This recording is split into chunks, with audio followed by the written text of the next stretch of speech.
screen and share the information you have with us? Course, of course, and thank you, President Eddie. But before I get started on the presentation, which, by the way, as always, it will be short because we're cognizant of the importance of your time.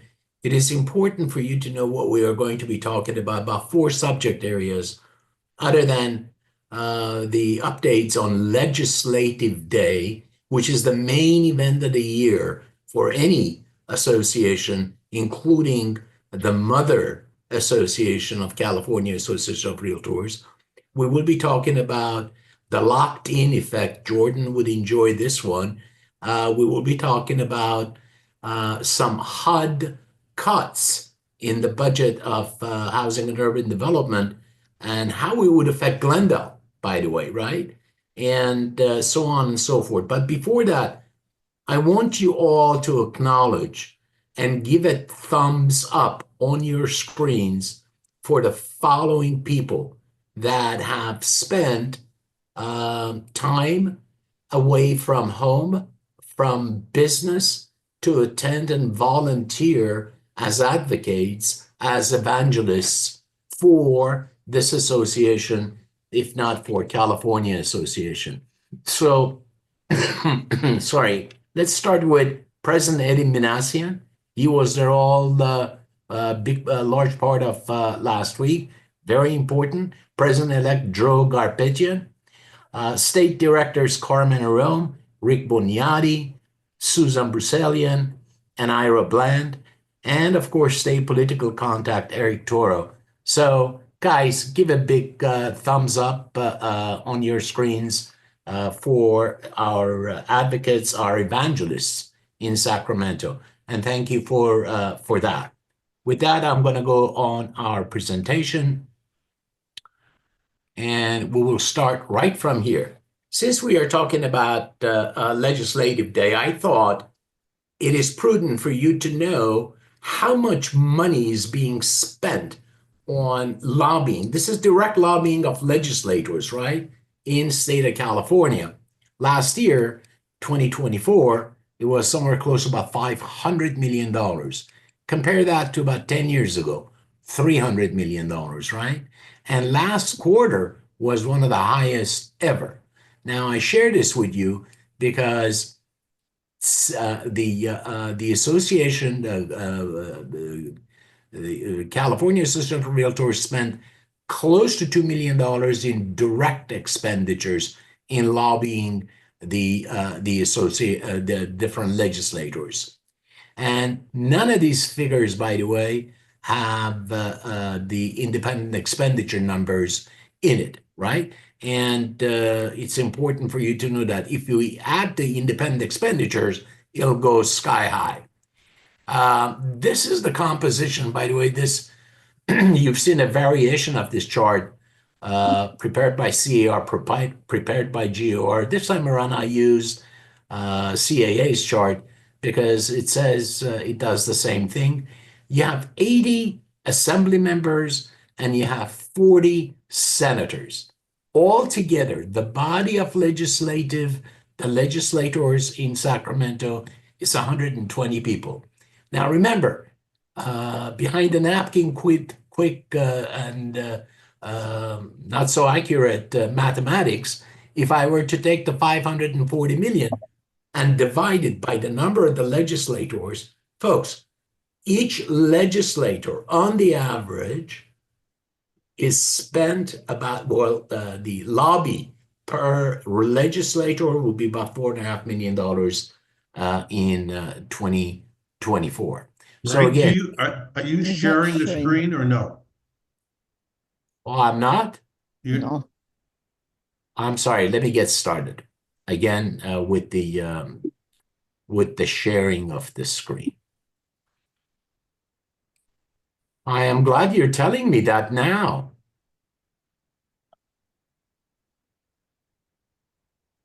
I just woke up, so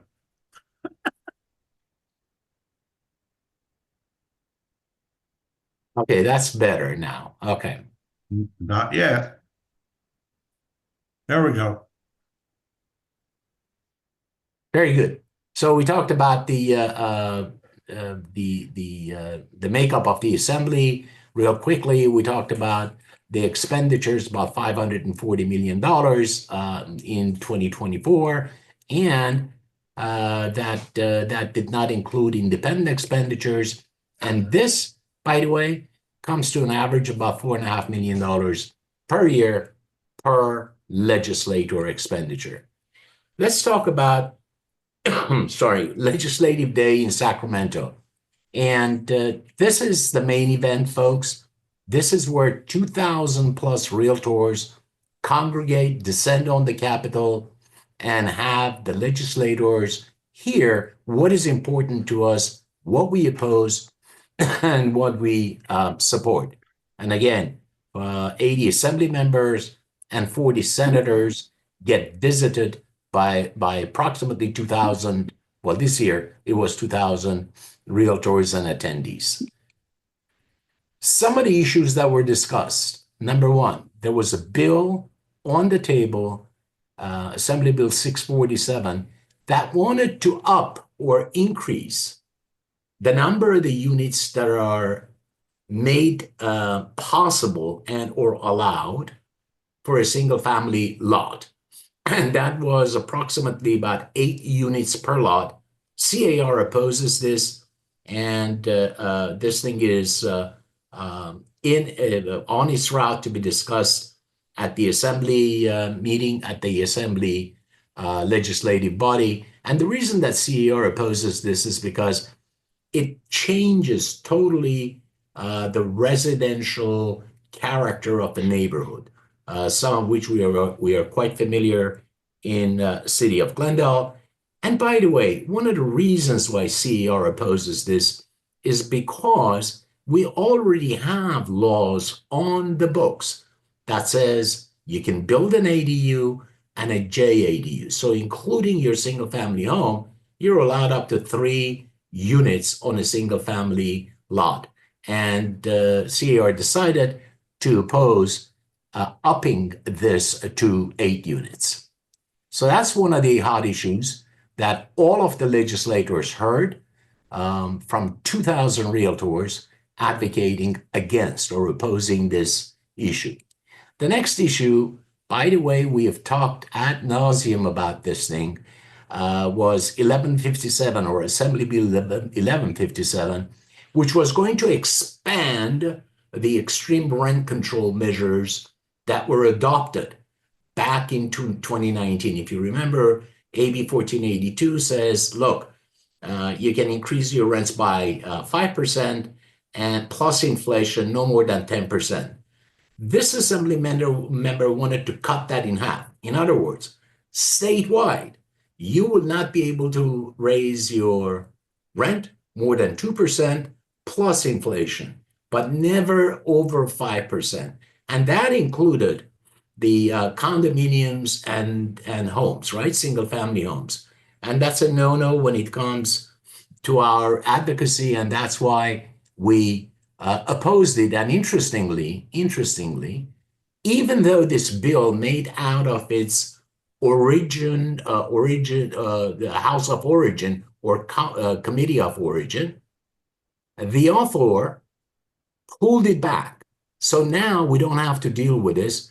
And the reason that the author pulled it back is because of the 2,000 advocates and what the legislators were hearing and telling him to do. In fact, the state governor, Governor Newsom, was against this from the intelligence and the information that we get from our chief lobbyist. So that's the power of realtors advocating in Sacramento. This bill did not make out of the committee, the second committee. CAR, now let's talk about a couple of things that CAR is supporting. Again, the hot issues. In general, we support legislation that fast tracks permitting and to build more homes. God knows we need more homes and units in the state of California. We need at least 200,000 per year. We are consistently been building and permitting over about 100,000, about half of that. And when you include when you consider the population growth, however slim it may have been, this doesn't work for state of California. That's one of the reasons why you have your rents going up, and that's one of the reasons why you have the prices going up, the lack of inventory, right? And of course, if you email me, or this thing is recorded and it will be available on YouTube for you. These are the different bills and so forth. We can talk about them, but time doesn't allow me to go through each one of them. The fourth issue, again, this is something that we sponsored as California Association of Realtors, and that is called the Anti-Squatter Bill. By the way, this is not anti-tenant, it's anti-squatter. A tenant has a lease, a tenant has a license to occupy a unit, a squatter does not. However, thus far, squatters have benefited from the tenant legislations and protections that the tenants have in state of California.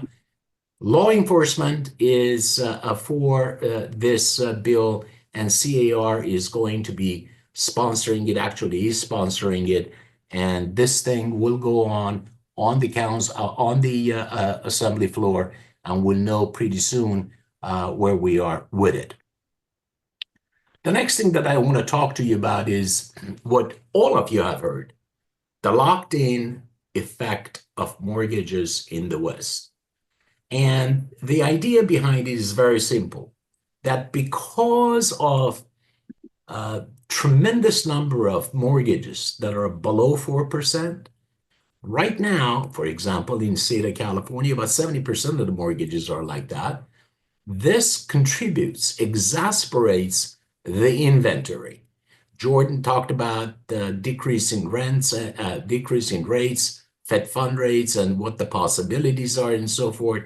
Folks, these people will not sell unless a life event happens that is traumatic, dramatic, and they have to. And the sooner these rates drop, the sooner we get this, we will see this effect going away. So I just wanted to give you an idea. For example, in California, about 70%, in Washington, about 60%, Virginia, about 45.5%, Florida, 48%, Texas, 48%. So we're not the only ones that are putting up with this locked-in event, but we are one of the largest, if not the highest, right? Now I want to talk, as I told you, a little bit about the budget from HUD. You may ask, what the hell does that have to do with you? Well, here is what. First and foremost, is being proposed that $33 billion to be cut from the HUD budget, right? And there is a lot of conversations. Is this going to be dead on arrival?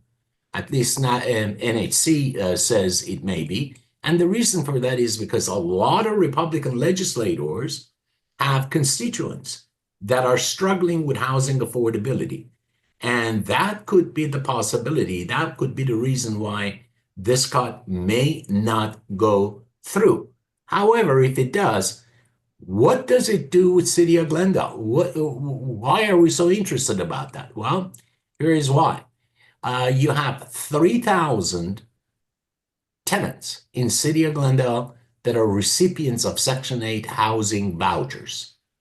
A lot of your clients own homes or units that are renting to folks with a voucher. How is that going to affect them?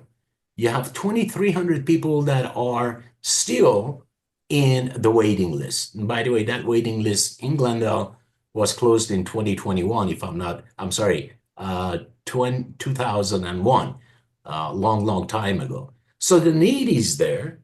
How would this be affected, the 3,000 tenants and their payments in the City of Glendale? I wanted for you to know about this.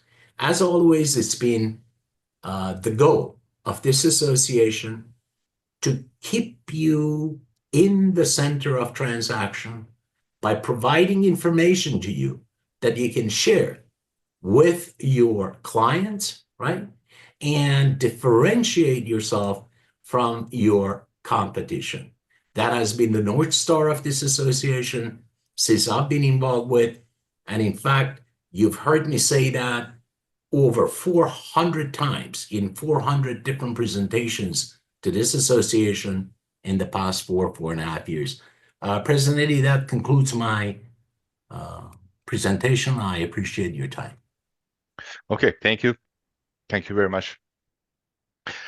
Does anyone have any questions for Greg?